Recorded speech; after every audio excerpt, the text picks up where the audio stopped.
October 6th meeting of Owen Sound City Council. It's good to see so many people here in person tonight, and welcome. We have completed our in-camera portion of our meeting, and I will now ask if Pastor Tina Drysdale is here from Crossroads Victory Church, please. She is here. Welcome. Thank you for the opportunity. If you could just press the button on that microphone. This button here? That's the one. We will hear your good words much better. Okay, great. Well, thank you for the opportunity to come and pray with you all tonight. And I just wanted to let you know that our congregation at Crossroads Victory Church, to us, prayer is very important. And so we want you to know that when we meet on a weekly basis, we are praying for you. You are on our agenda. And so we just wanted to let you know that we are praying for God's blessing for you and blessing for your families as well. So let's pray. Heavenly Father, first, let me say thank you. Thank you for your many and abundant blessings. Thank you, God, for life itself. And mostly, I want to thank you for loving us. God, I pray for our Mayor, Deb Haswell, and for the various levels of city officials, and in particular for this assembled council. I'm asking that you would graciously grant them wisdom to govern amid the conflicting interests and issues of our times. Grant them a sense of the welfare and true needs of our people. God, grant a keen thirst for justice and righteousness. Grant confidence in what is good and fitting. Grant the ability to work together in harmony even when there is honest disagreement. Grant personal peace in their lives and in the lives of their families, and grant them joy in their tasks. I pray for the agenda set before them today. Please give them an assurance of what would please you and what would benefit those who live and work in and around our beloved city of Owen Sound. In Jesus' name I pray. Amen. Amen. Thank you very much, Pastor Drysdale. And without a doubt, that's going to help us get through our deliberations tonight. So I thank you. Are there any additional items from any member of council? Councillor Boddy. Thank you, Worship. I'll just speak briefly on the Art Gallery meeting the other day. Thank you. Just update. Councillor Lemon. Yes, Your Worship, I have a request for an additional pole for people with limited accessibility. Thank you. Councillor Chamberlain. Yes, I would like to comment on a unique tourism event that's happening next weekend as well. Okay. Any other members of council? Members of staff? Clerks?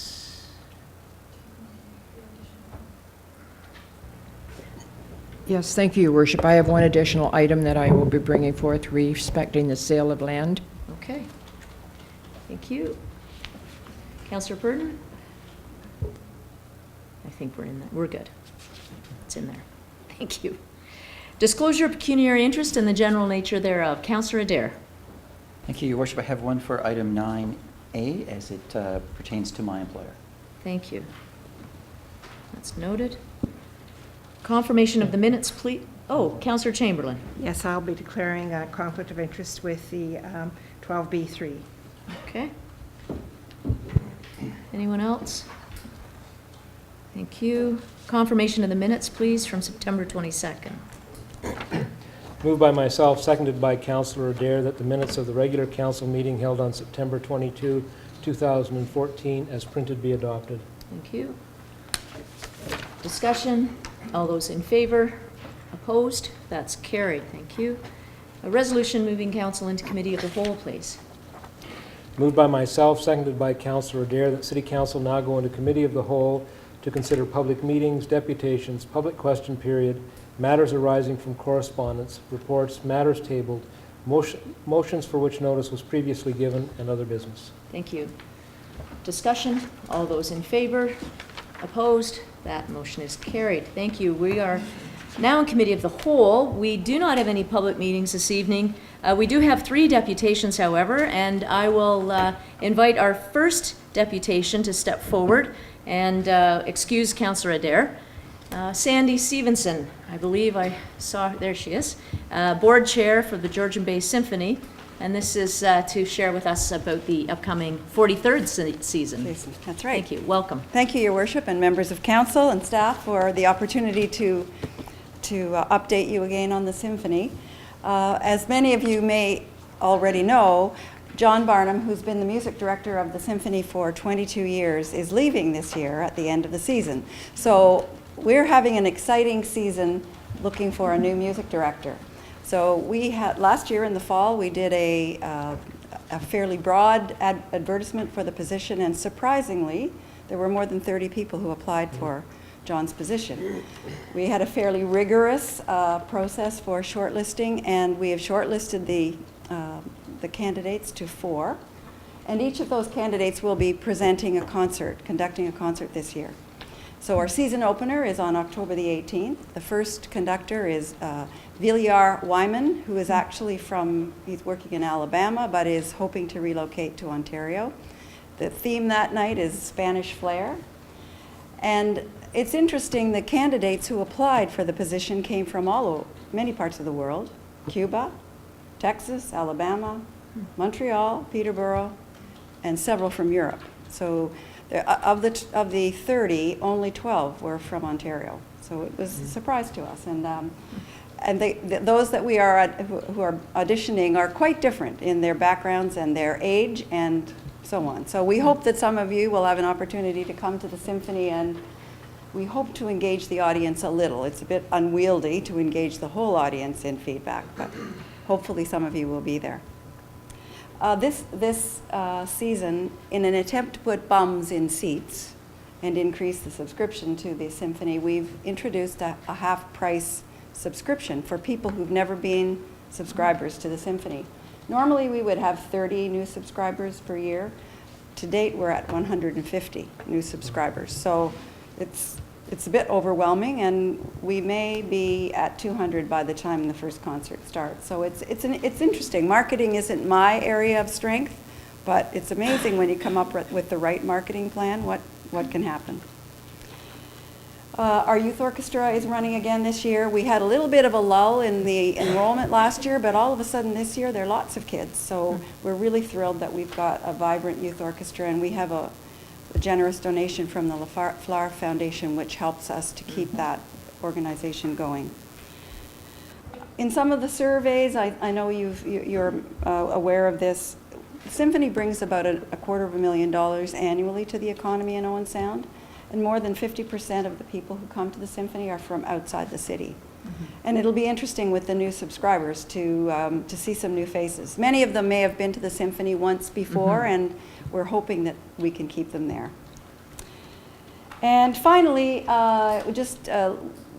we really appreciate the support we get from the city and from City Council. We hope you might consider the idea of having a volunteer appreciation night, having one of the options coming to the symphony. We can always do a good deal, and hopefully it won't be too packed that we won't be able to find seats for you. So thank you so much, and hope you enjoy our season this year. 5 concerts. The last one will be the farewell to John Barnum. So thank you. Thank you so much. Thanks very much for all the work that you do with the symphony. It's such a delight to have a symphony of this caliber in a community the size of Owen Sound and for the whole region. It's remarkable. I'm really looking forward to the Spanish Flair evening myself. Great. And look forward to being there. It'll be fun. Thank you. Okay. Questions from anyone? Comments? Everybody will be around at one of those concerts, I'm sure. Great. If Thank not you very all. much. Thank Okay, you. thank you. Thanks, Sandy. And now we have a couple of deputations. I'll ask Councillor Twaddle if he could assist me, and we'll just go down to the podium. Pardon? Yeah, these are the important pieces. Oops, not those.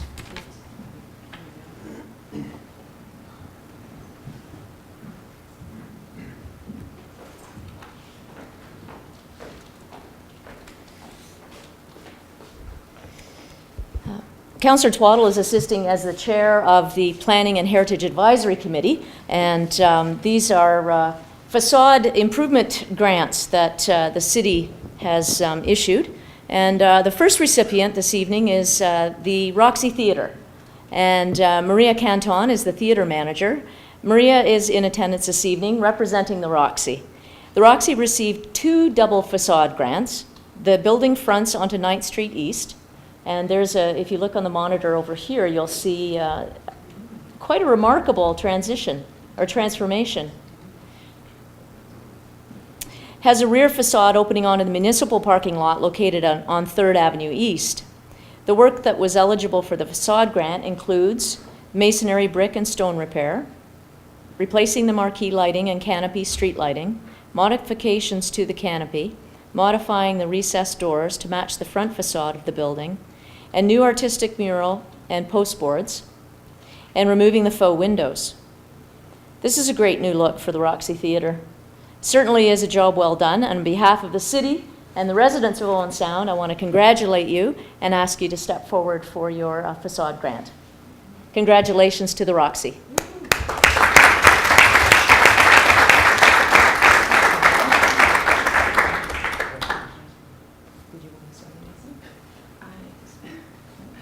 I would just like to take this opportunity to say thank you to the City of Owen Sound for your generous and vital support of our project. It truly would not be, we truly would not have been able to finish it without your support, so thank you.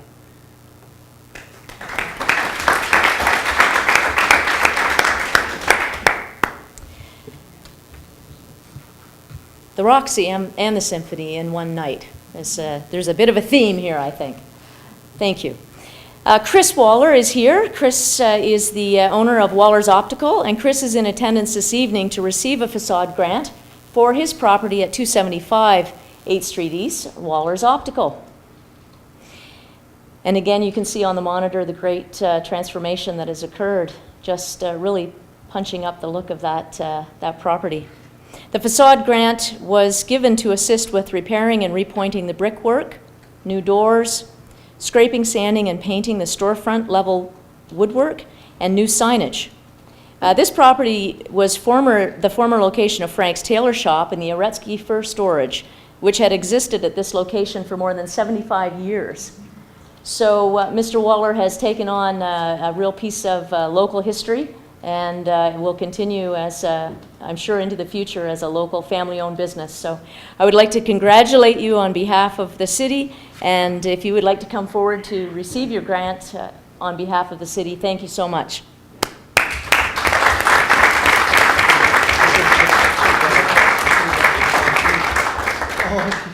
Congratulations. Thank you very much. Do you want to say anything?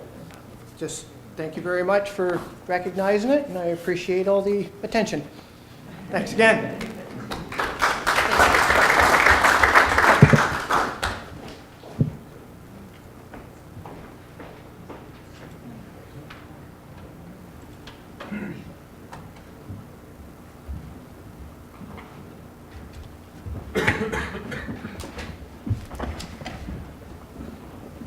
Public question period. Are there any members of the public here this evening that would like to ask a question of this council?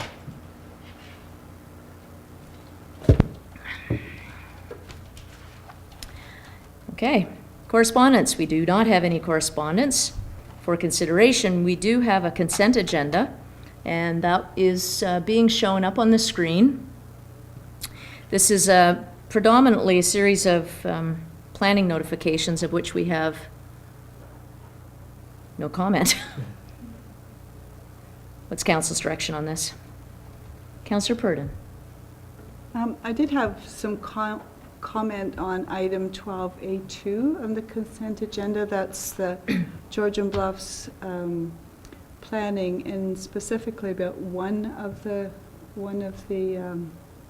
Georgian Bluff planning reports that we received that we're not officially making comment on in the recommendation, but I would like to bring attention to that particular report. It's on page 39, if we could have some discussion on that.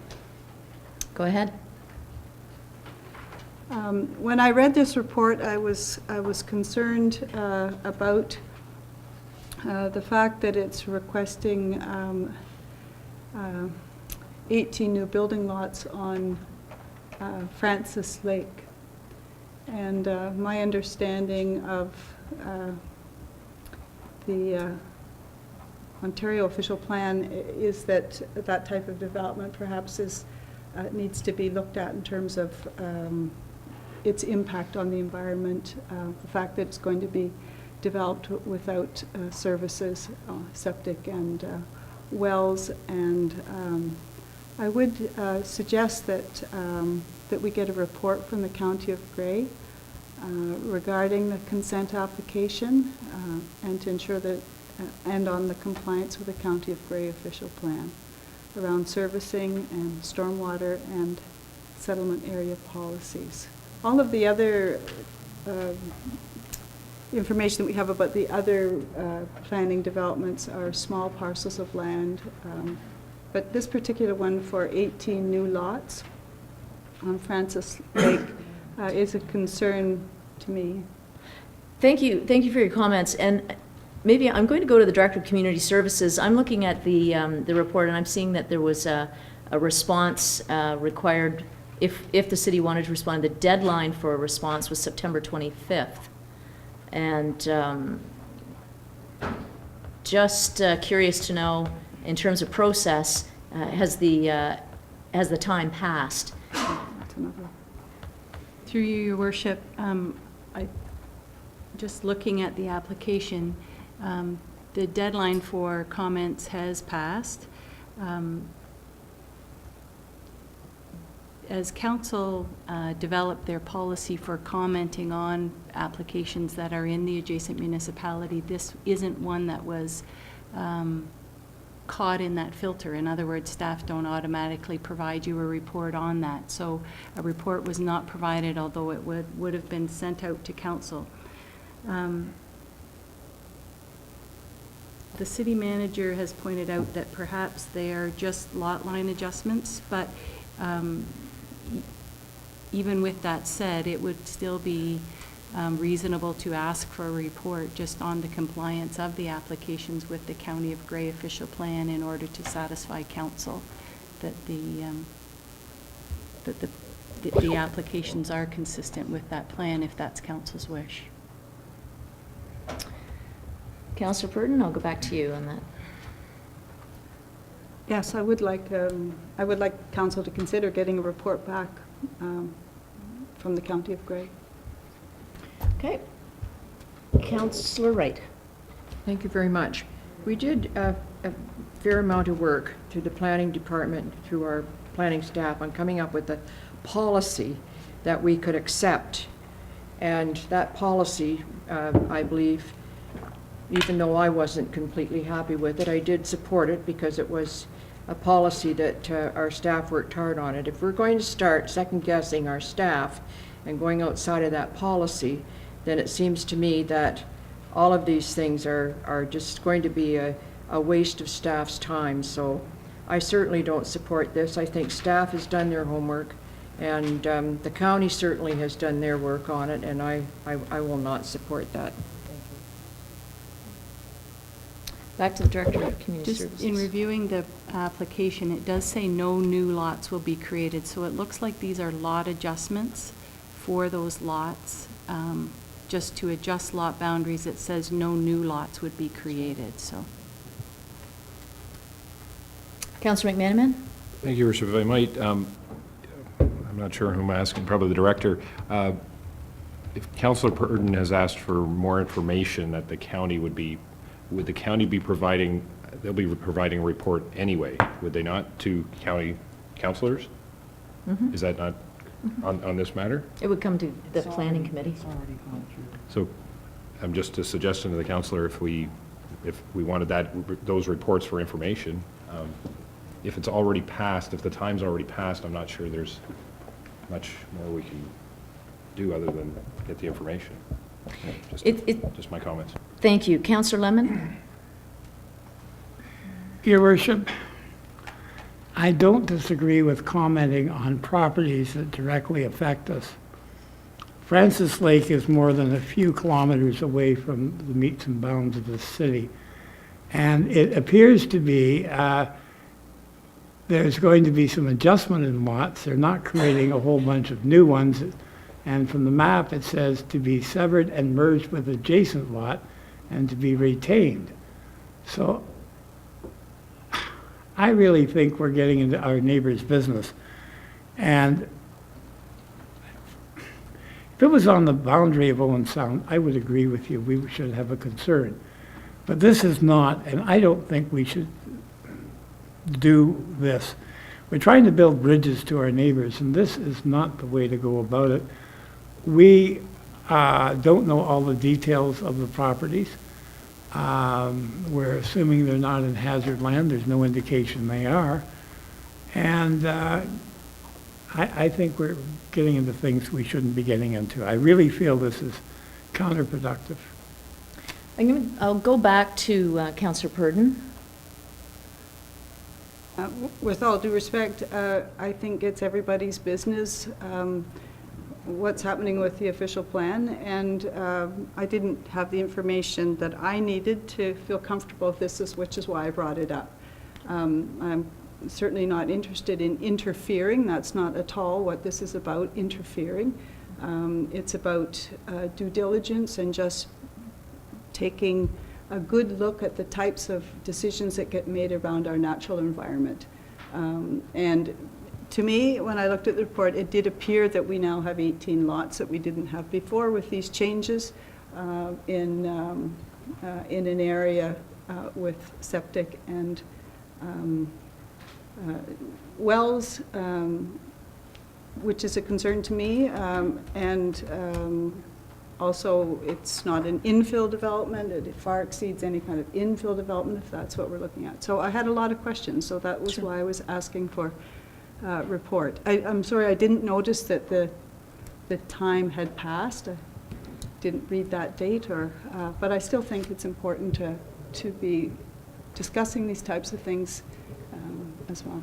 So, Councillor Purdon, just to be clear, the motion that you've put forward is to ask for information back from the County of Grey specific to this application? Yes, a report back around servicing stormwater and the settlement policies. And that it be circulated to all of council? Yes. Okay.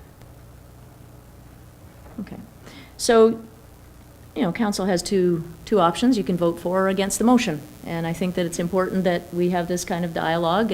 You know, when you're looking at these, if you haven't had years and years of experience looking at these lot plans, it does take some kind of a keen eye to notice the details within which we're talking. So who would like to vote all those in favor? All those opposed? That motion's defeated. Thank you. And to the balance of the consent, to all of the consent agenda, what is council's direction, please? Thank you, Councillor Twaddle. Yes, a motion to approve. Thank you. Discussion? All those in favor? Opposed? That motion is carried. Thank you.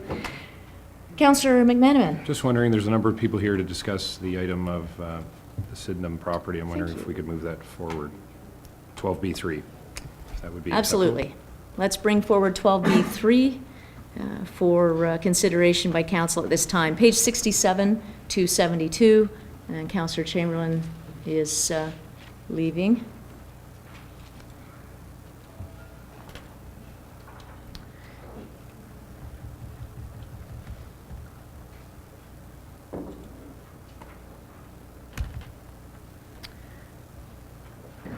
And who would like to speak first to this?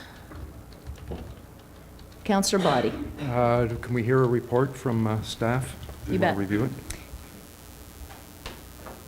Ms. Coulter. Through you, Your Worship, Council had granted site plan approval with conditions to the Sydenham project for a 32-unit residential development on the Sydenham River in the downtown area.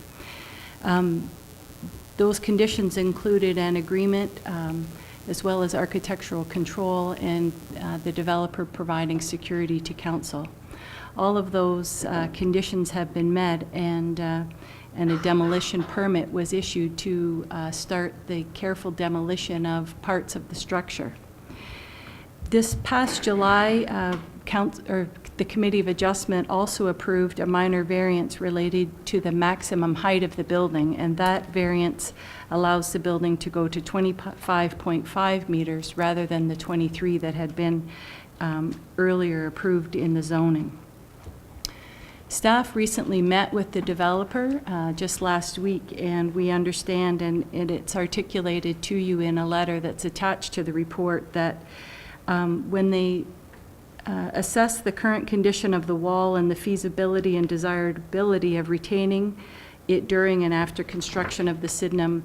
They've found that the wall has serious structural defects, and despite their best efforts, it would prevent it from being retained and repaired. The architectural control we have in the agreement with the developer would require that south-facing facade on 9th Street to be retained, and they're requesting that council approve a different approach to that. So the built structure will be unchanged, and it will continue to be an all-brick facade to reflect the architectural detail of the existing structure. So in terms of the plans, and I think the clerk maybe has the plans there to just illustrate to council what the facade, there will be no change. So that's the 6-story facade, and there's the 7th story. Now it looks like the brick's a little lighter but on the 7th story, but it's done to show you that that's the new story. It's a partial story. It's not anything that would be occupied, no residential units, but because of the approach to the geotechnical in the basement, what was planned for the basement is now in that partial 7th story. So we're recommending council approve a revised site plan with the Sydenham, and they would be allowed to continue on with the demolition. Prior to issuing a full building permit, we would do a couple of things. One, enter into a revised site plan agreement to reflect the 7-story drawings, and also modify the architectural control, which will detail how the bricks and timbers would be reused, possibly in interior elements of the new building. So the recommendation is that council approves the revised site plan, including the 7th story. You approve the continuation of the demolition under the demolition permit that's been issued, which would include demolishing the 9th Street facade, and require prior to a building permit that modified architectural control guidelines be prepared that detail the reuse of the brick and timbers, and approve a bylaw to execute an amending site plan agreement. Thank you for that. Councillor Lemon. Several questions. I'm sort of a little surprised that we only discovered now that the facade was not as good as was hoped, but that happens, and I understand that. But my question is, the old feed store behind the property has been demolished already. Were any of the bricks saved from it? First question. Second question is, there's a fair amount of brick in that structure, and when they're demolishing the riverside along the Sydenham, that's going to be fairly tricky, that it doesn't go into the river. And I'm just wondering, has that been planned out as to how that's going to be done safely, so we don't end up blocking the Sydenham with because that's a 2-story wall there. And when it's coming down, I'm just wondering, you're going to almost have to take it down brick by brick. Councillor Lemon, I'm just going to ask that we not get into a discussion with the proponents. They didn't come prepared to do a question and answer this evening. If we could just keep it to the recommendations. I'm just expressing, Your Worship, a concern for the environment around it, and I'm sure they're going to look into it, and I can ask them that. But I would assume they're going to try and save the rest of the brick on First Avenue, the Riverside, and the backside. We can refer that to the Director of Community Services. The architectural guidelines that are in place now with respect to the reuse of any existing materials are still there. We understand, however, that the brick is in poor condition. It's soft, it's deteriorating, it's not suitable for use again outdoors, building a building today. So that's why we're looking for the revised architectural guidelines that will help council understand what in fact is proposed for the reuse of some of those materials. Okay. Thank you. Councillor Wright? Thank you very much. And I guess that's the question, that this building is just run into snag after snag after snag, and it's unfortunate, because I know that there are people waiting to move into it, and anything we can do to hurry. So when I see something that says requires prior to the building permit that modified architectural control guidelines be prepared, how long is that going to take? Can anybody answer that? The architectural control guideline document, and Mr. Scott, who prepared those documents, is here this evening. They're based on plans, so the plans that we showed you, but the verbiage around those plans are 2 or 3 pages. Mr. Scott could probably tell you, in terms of timelines, to prepare modified ones. I'm quite certain that any revisions to the architectural control guidelines will be in long before a building permit's issued. I imagine after I meet with Monty, we should have them ready in a week's time. I sure hope so. Okay, thanks. Okay, thank you. I don't know whether that means anything, but I do know some people that are going in that keep asking me, what is the holdup? So I've always wished Mr. Scott would be more forthcoming. He's got to get over his natural climate. That's right. do you want me? Yeah. I will move that recommendation. Thank you. Further discussion, Councillor Body, then Councillor McManaman.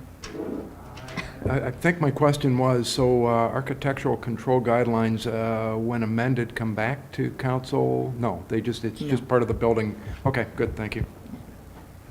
Councillor McManaman. Well, just further to that, then who determines that the modified guidelines are acceptable or not? That's a staff function? Staff, yes, yeah. In council's previous approval of the site plan, the architectural control was to the satisfaction of the Director of Community Services, so I had approved those earlier guidelines. That's fine, thank you very much. That's why those good policies that council creates are important, and then staff can actually do their jobs. Okay, further discussion around this. All those in favor? Opposed? That's carried unanimously. Thank you. Going back to item 12B1, we have a verbal report from the city manager with regard to Black Clawson Kennedy Property. Ms. Corsi. Thank you, Your Worship. I've just received the written report from our police chief earlier this morning. I've not had time to review it and get it to council, so I will come back with that at our next council meeting. Thank you. Must say it is looking better over there. Thank you very much. Councillor McManaman. Thank you, Worship. And just to the city manager to cut back on the, or at least from my opinion, the back and forth, because I know there's been quite a bit. The specific question that I've been asked and that I'm continuing to ask is the issue of the low-lying areas and how they're being dealt with. So if that can be answered sufficiently, then thank you. Any further question? Councillor Lemon. Yes, Your Worship. As of 5 o'clock tonight, there had been nothing done to low-lying areas. And the other thing that's of great concern is the municipal bylaws clearly identify that when building decks and fences, you must use pressure-treated wood or wood that is painted. And the wood that was used, I do not believe, in the fence repairs was pressure-treated. It looks like standard spruce studs. And that's clearly outside the requirement, because it clearly says in our bylaw that they have to be pressure treated or painted unless they're going to go and paint all the 2x4s around the perimeter, which I don't think is likely to happen. I'm sure all of the comments will come back from bylaw with regards to the fencing and all the property standards issues that are currently under review. Well, that one should be under review because it's a violation of our bylaw. Thanks for pointing that out, Councillor Lemon. Councillor Body. Councillor McManaman, did you? Okay. Anyone else? Thank you for that. We have a report from the Director of Operations. This is with regards to the, oh yes, We'll just back up. 12B2, we have the Downtown Improvement Area Board, the public vacancy, and a recommendation. Councillor Purdon.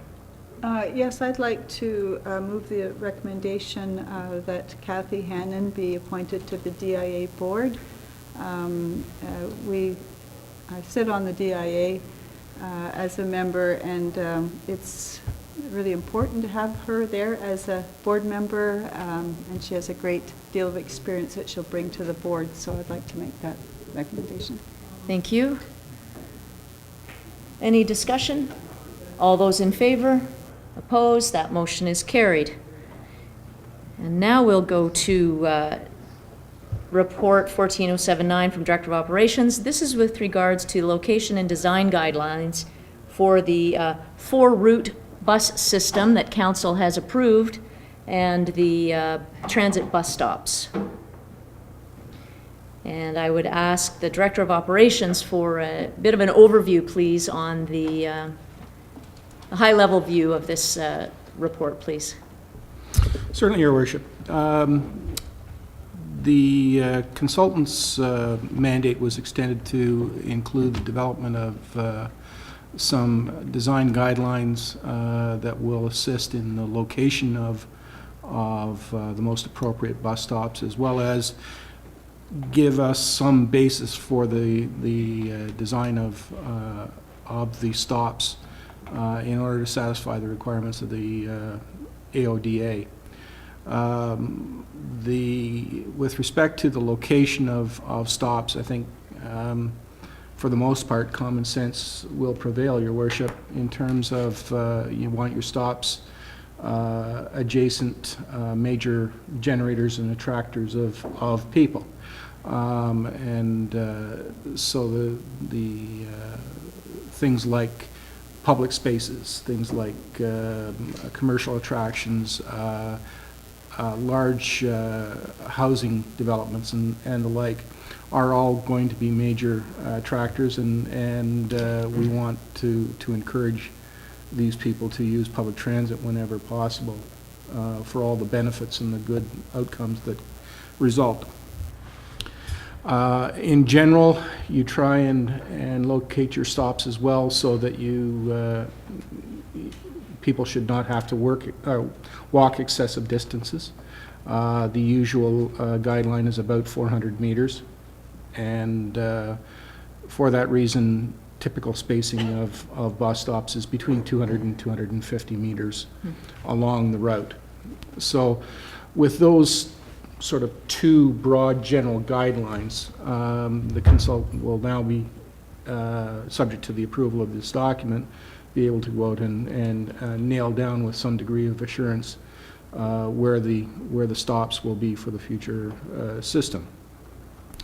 With respect to design guidelines, we need a document that Council has given blessing to, so that we can start to formulate work plans about what these stops must contain and the physical features of them. This will serve two purposes. First of all, it will give us an immediate work plan which we can put in action so as to implement the bus system. The longer range plan is that it's desirable from both the user's perspective but also from a public perspective that there be some degree of consistency across the network in terms of what these stops look like, what the amenities are, if any, and to that end, the consultant has given us some broad general guidelines that will allow us to then start estimating works and bring forward to you through the budgetary process work plans which you can then review and approve. Stops generally fall into one of two categories. They're either urban or semi-urban. The significant difference between the two, of course, is the presence of curbs and the like, and an urban drainage system. Within those two classifications, there are three levels of transit stop that have been identified. a basic level, which is sufficient to enable the boarding and unloading of passengers. And these areas will have a minimum accessible space so that persons with disabilities can access the system. The second is an intermediate level and would include amenities such as benches and so forth, and are typically used in areas where you have a moderate ridership exchange in these locations, typically on collector streets and so forth. And then finally, there'll be a higher level with shelters, which would be directed to high volume locations, things like schools and public facilities and the like, where there would be a need for some room to shelter, as well as broader physical amenities. There was concern when we took this document to the Accessibility Review Committee that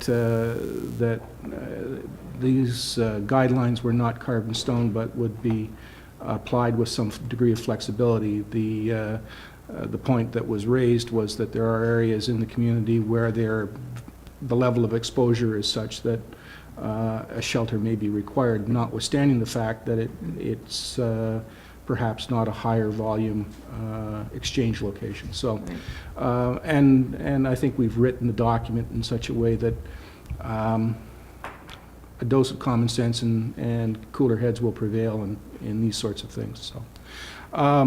That, in a nutshell, Your Worship, is it. There are diagrams. The diagrams are not intended to be rigid, but they're intended to be a guide as to how to apply the basic principles throughout the system. So we'll use those accordingly. Thank you very much for that overview. A quick question, then I'll go to Councillor Lemon. The cost of the design of transit stops and shelters, that's an appropriate use of the gas tax funding? Yes, it is, Your Worship. Thank you. Councillor Lemon. Yes, Your Worship, plus we have a fairly large transit reserve as well. One of the things, and I'm glad to hear the report and the recognition that the environment around will influence, because I'm thinking particularly of the Bay Shore and the exposure to the Bay, and this was one of the discussions we had. One question I've got, when we're designing where the stops are going to be, may I suggest you talk to some of the bus drivers who go on those streets, because they really know where people honestly get on. And I'm assuming this is going to come back to council before we start construction so we can see where those stops are adjusted to. Through you, Your Worship, yes. We're just going to be heading into the formulation of a plan that will go forward to Operations Committee and then through Operations to Council. So all members of Council will be informed as to what's the intention. I can tell you that right now, plus or minus one or two, we're looking at about 10 new stops, and probably the relocation of approximately another 20. So that's sort of the initial indication. And certainly we'll look at that issue of exposure as we go through. And you will be talking to the bus drivers to know where people are actually getting on. They can give you the exact location. We actually have count sheets. We know where people are getting on and where people are getting off. Yes.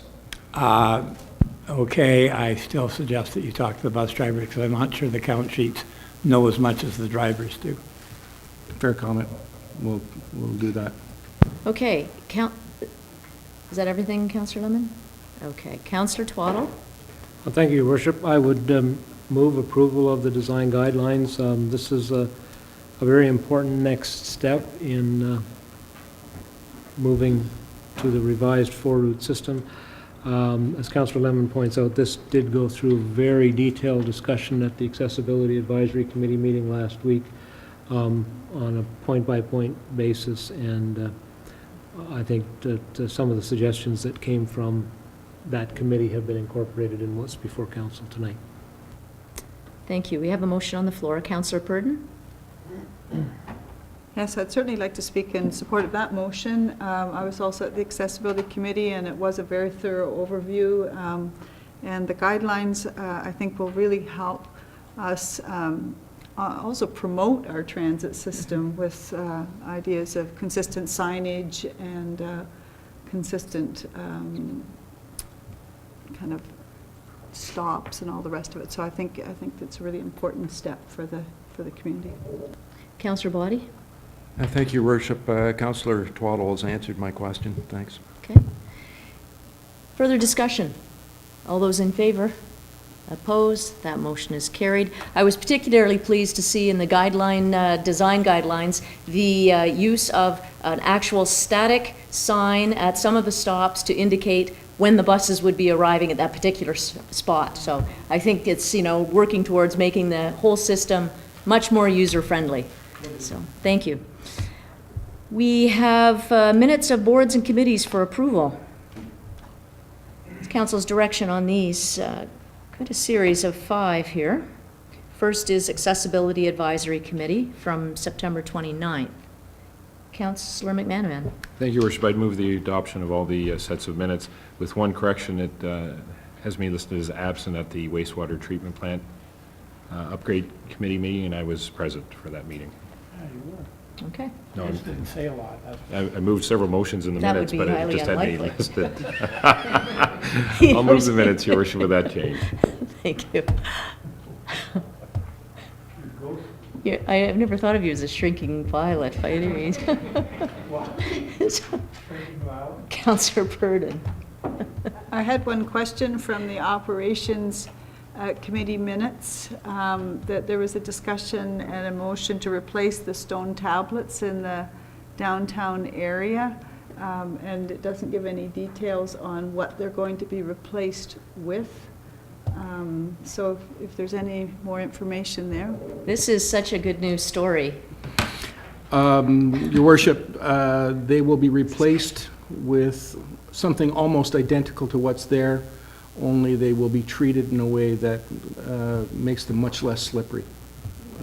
So they'll have more of a hammered finish, if you understand what I mean. Unfortunately, we can't put that treatment on there, but we've got an excellent financial arrangement with the original supplier, and we will be dealing with it immediately, hopefully before the snow flies, so that we don't have any trouble this winter. Thanks very much for the explanation. I'm really looking forward to seeing them. Thank you. Further discussion, Councillor Body. I think it's in Planning and Heritage minutes, a question from Ms. Coulter. To date, in 2014, approximately $17,776 has been paid out of the $40,000 approved budget for facade grants. Are applications down a little bit, or just not paid out as of yet? I could bring a report back. I don't know off the top of my head. We did approve 2 applications at the last meeting. We've just paid 2 grants out, one fairly significant to the Roxy, so I could bring to council or send out by email just exactly where we are in terms of the facade grant program. I wouldn't ask for a report, but an email, probably we'd all be interested. Thank you. Councillor Lemon? Did we not have a waiting list for facade grants last year? I thought we had a waiting list. There was a backlog of applications, but I think we'll wait and see the report or the email version as the councillor has requested. Further discussion? Okay, did we approve those last set, the 5, all 5? Did we vote? We haven't voted. Okay, thank you. Further discussion? All those in favor? Opposed? Thank you. Motion carried. 2 in-camera meetings for approval, minutes for approval. Councillor Purdon? Motion to approve the in-camera minutes. Okay. All those in favor? Opposed? That is carried. Other business? Go to Councillor Body. Thank you, Your Worship. The Art Gallery had their public meeting last Thursday. I'm kind of talking blindly. I wasn't able to attend, having, as all of you know, that I've been bitten by a dog and have had some health issues as a result. At that meeting, there was a lot of very good questions and concerns raised. It is the Art Gallery's intention to research those questions, come up with the right answers, continue to look at the fulfillment of or the ability to fulfill the principles that are set.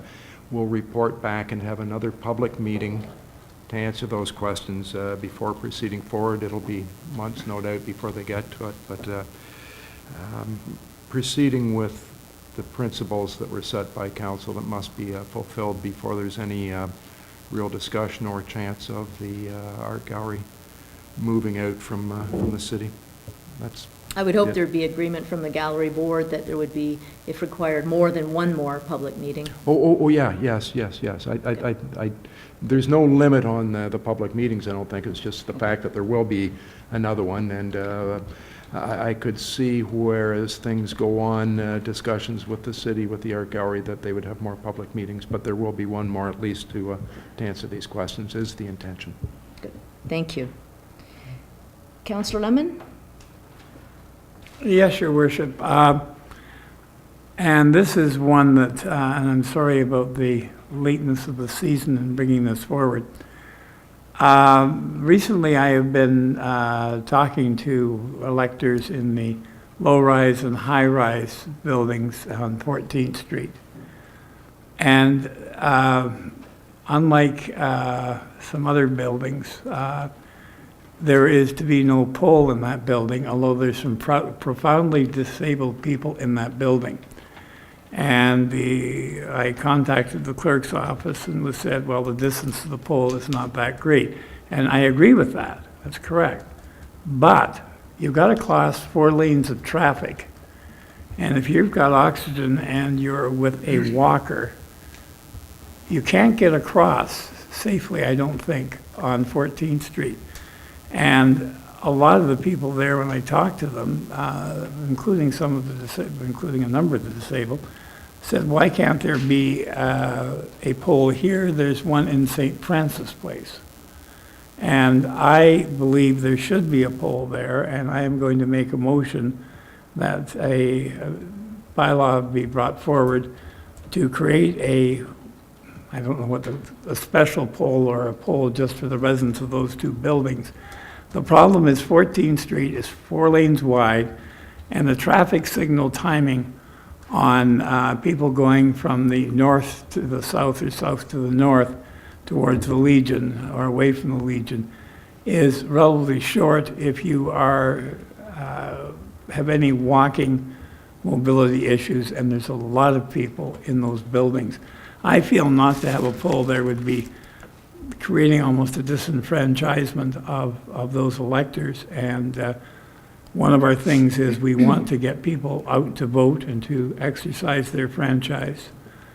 And I think there are about 300 people or more, well, probably more than 300 in the 2 buildings. Yeah, there's way more than 300, probably closer to almost 400 in the 2 buildings. And I do not feel this is unreasonable. Voting is the basis of democracy, and that's why I'm putting forth this motion. A bylaw could be brought forth at the next meeting of council to do it, and my motion would direct that a bylaw be brought forth. So, Councillor Lemon, are you suggesting then 2 special poles? No, one at the low rise and one at the high rise? No, just one in the high rise because there's space for it, and the people from the low rise could get over there because there are no streets to cross, and there's a short path through. I'm going to go to the clerk because I do not know that, within the Elections Act of Ontario, if at this late date we can do such a thing, and I think that's first the most important thing. And I agree with you. I looked at the election and I couldn't see anything that prohibited it. Okay, well, that's good. I'm going to go to the clerk and ask for the same question. Okay. Thank you. Thank you. Through you, Your Worship, it is actually, under the Municipal Elections Act, it is the clerk who establishes the polls and the polling locations. The council does have the ability by bylaw to set decreased hours of polling at specialty locations, which are retirement homes and long-term care facilities. It's a legislated distinction. Mm-hmm. We do have the poll at St. Francis Place. That was a decision that was made because that poll has been a specialty poll that council has considered for a number of years. And so, although it doesn't meet the legislative definition of what is required for a specialty poll, we grandfathered it in. We also considered that the people in that location do not have ready access to a poll very close to them. The people in the apartment that Councillor Lemon is referring to, it is an independent apartment. It is not a long-term care facility or a retirement home. We have had calls from them. They are aware that they are voting at the Legion, and no one has indicated to us that they've had any concerns about that. We do have a concern about all of the other apartment buildings in the city where there are people of various levels of mobility, and that we want to be fair to everybody. This was brought forward to council a number of months ago, both the 5 locations that were to be set up as Vote Anywhere and all of the specialty polls. At this point, all of our advertising has been completed. Our notices are done. Our voter notification cards are in the mail. We're a little concerned about confusion and the fact that we don't have staffing set for this location or budgeted for this location. So it would be, with respect, my recommendation that we do not have a poll at this location, but I would take council's direction under advisement. Well, certainly is a lot to think about there in terms of confusing the public as well. Councillor McManaman. Thank you, Worship, and I think the clerk's given an excellent explanation as to why that can't happen. My concern was, what about all the other apartment buildings? If you're going to do that, you need to be fair right across the board. 3 weeks before the election, Councillor Lemon, we set, or as the clerk has advised, we set the polling station a number of months ago. If there was concerns then, they should have been raised by council. They should have been raised at that point. Until to answer you that, until I went through the building and realized the number of profoundly disabled people there that you do not find in regular apartment buildings as a rule, and the concentration of them in a small niche. At the time, I agreed with what we had done, but since going through 6 of the 8 floors and the low-rise, I found a number of people who have disabilities, severe disabilities, and I really feel that, yeah, we have ways of doing things, but sometimes you have to make an exception, and I think this is one of those cases. So well, I guess it's not a place for debate. The other apartment buildings which also would have people of limited mobility, we're just going to, anyway. I think the clerk's given an excellent question. I would ask, well, there's other people that have asked to speak, Councillor but I Twaddle? certainly would support the clerk's comments on that. Thank you. Thanks, Councillor McManaman. Thank you.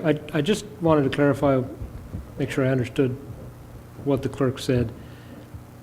It's the clerk's responsibility, not council's responsibility, to establish polling locations. And so a motion to pass a bylaw establishing a new location would be out of order. Did I interpret that correctly? That is correct. However, I would listen to council and take it into consideration. Yeah, I appreciate that. But yes, But the motion would be out of order. Thank you. I think, Councillor Lemon, I understand the charitable nature of what you're doing, and I Your certainly... Worship, I will amend it to ask the clerk to consider that for this election, and I would move for a recorded vote. We'll call the question.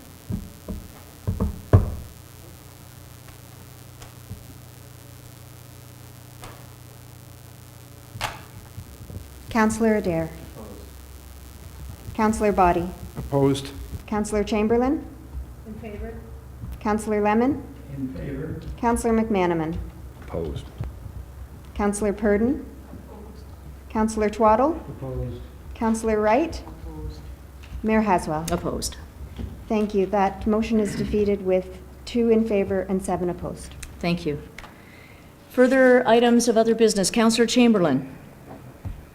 Yes, thank you. I wanted to actually compliment our city tourism department on the work they've been doing on our fall salmon run. Last weekend, well, I think everybody knows we're getting a lot of extra attention. It was started last year as a very unique event that was in Owen Sound, and this year there's been busloads of people coming.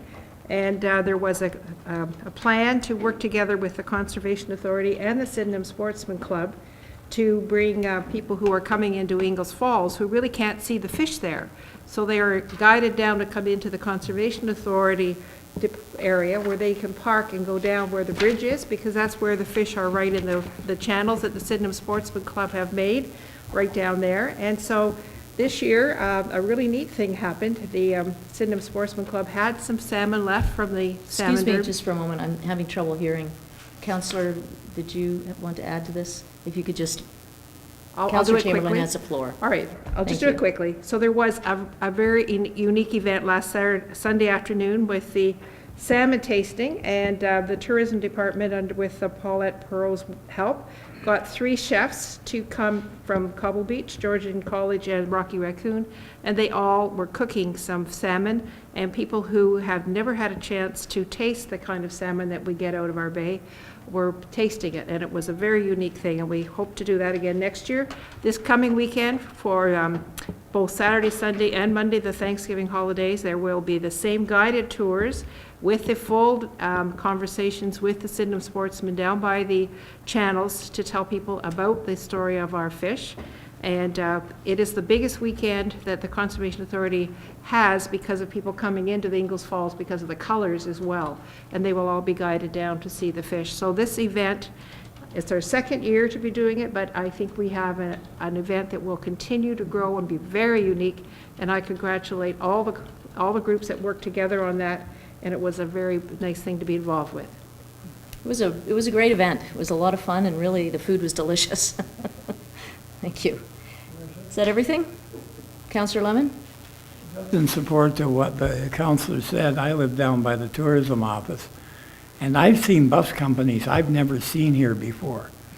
And I talked to one gentleman from Hong Kong, and I don't know whether he's emigrated to Canada or emigrating to Canada or what, because we had a little trouble communicating, but he was all about the salmon, the salmon, the salmon. He'd never seen anything like it. So congratulations, and I agree. Thank you, Councillor Chamberlain, for thanking them, because we have created a tourist attraction with a natural thing that is just wonderful. Just got them hook, line, and sinker. We lured them to Owen Sound. That's not Finney. Oh, very good. We added more to it. Councillor Wright, you have, Councillor Wright, please, bring forward your item. I would ask the clerk, I have a motion, Your Worship. I have Yes. a motion. It's up on the screen, Councillor Wright. Thank you. There it is. That in consideration of staff report, EDT 14046, respecting the sale of the former Scopus lot, Council directs the city solicitor to sign back the offer with no additional conditions or requirements, and any transaction costs are included in the sale price. There we go. Discussion? Councillor Lemon. Due to the basis of another property matter that's attracted a lot of attention on Facebook, this property has been publicly for sale for 10 years, 15 years? Yeah, a long time. 20 years. So this is not any hidden sale. All those in favor? Opposed? That's carried unanimously. Thank you. Motion that the committee rise? Thank you. All those in favor? Whoops. Madam City Manager. Oh, yes. Let me back up. Let me just reverse for 2 minutes. And we have just passed a motion for the transaction of a vacant lot, and we were going to get a brief update. Some members of council contacted me over the last couple of days with regards to some media reports that were particularly discouraging and inaccurate, and council would like if staff could please give just a brief chronology of the involvement with the city and the Russell Brothers property since it was purchased in 2006. Through you, Your Worship, you're correct. The property was purchased by Mr. Mozada in 2006 from the city. Through 2009 and 2010, the city provided various comments on sort of different iterations of development plans. On May 9th, we provided formal pre-consultation comments on a site plan. On August 1, 2011, there was a formal application for site plan approval for those lands. It was the multi-story residential with in excess of 200 units. That was approved by council then on October 24th, 2011. So the application was made in August and it was approved in October of that same year. Thank you very much for that clarification. Is there any further discussion on this from any members of council? Thank you for taking the time to clarify that for us. We have a motion that the committee rise. All those in favor? Opposed? That motion is carried. Thank you. We're now in formal session. Ask for a resolution adopting proceedings in committee of the whole, please. Moved by myself, seconded by Councillor Adair, that the action taken in committee of the whole in considering public meetings, deputations, public question period, matters arising from correspondence, reports, matters tabled, motions for which notice was previously given, and other business be confirmed by this council. Thank you. All those in favor? Opposed? That motion is carried. Notices of motion, new business by resolution, bylaws, please. Moved by myself, seconded by Councillor Adair, that bylaw numbers 2014-168, 169, 170, 171, 172, 173, 174, and 175 be passed and enacted. Thank you. Discussion? All those in favor? Opposed? And that is carried. Thank you. We are now adjourned.